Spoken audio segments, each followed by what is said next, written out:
Hello,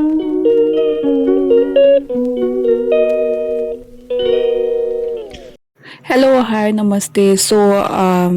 माझ्या चॅनलवर तुमच्या सगळ्यांचं स्वागत आहे. आणि मी दाखवलं होतं शॉर्ट्समध्ये तुम्हाला ही शेवया जी मी परवा दिवशी घेऊन आले होते. तर मग आज म्हटलं की शेवया बघितल्यावरती तिखट शेवया करूयात. तिखट शेवया खायची खूप इच्छा झाली. सो म्हटलं आज नाश्त्याला हेच करूयात.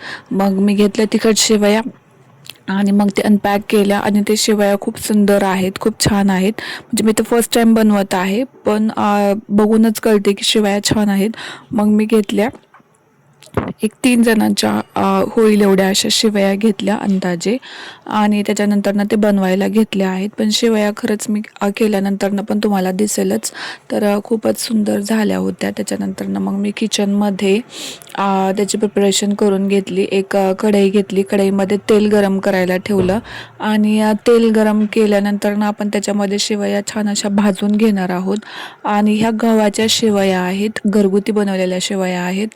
तर मग शेवया आपण थोड्याशा भाजून घेऊयात तेल गरम झाल्यानंतरनं. आणि त्याच्यामध्ये आपण काय फोडणी वगैरे घालणार आहोत. तर त्या पद्धतीने आपण आज शेवया बनवूयात. तर बॉडीला हायड्रेशन ठेवणं पण तेवढंच महत्त्वाचं आहे. आणि माझं हेच होतं की माझं पाणी प्यायलाच लक्षात राहत नाही. सो मग मी लक्षात आल्यानंतर मी पाणी पिलं नाही. तर मला कैरी पण फ्रीजमध्ये दिसली, तर म्हटलं की कैरी पण आता कट करूयात म्हणजे ती खाता येईल. तशी ही कैरी थोडीशी आंबट आहे, मम्मी म्हटली. मी मम्मीला तेच विचारत होते की आंबट असेल का गोड असेल. मम्मी म्हटली आंबट आहे ही कैरी. सो मग परत ठेवून दिली मी फ्रीजमध्ये. नंतर आंबाच मी मोळायला घेतला, आंबाच मी खाल्ला. आणि मग कैरी इथे मी खायला घेतली होती, पण आंबट आहे म्हणून मग नंतर मी ठेवून दिली.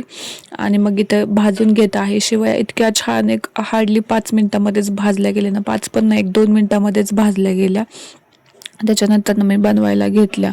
तर व्लॉग शेवटपर्यंत बघा आणि व्लॉग कोणते तुम्हाला कसे बघायला आवडतील तेही मला सांगा. म्हणजे जसं की मी दाखवते तुम्हाला.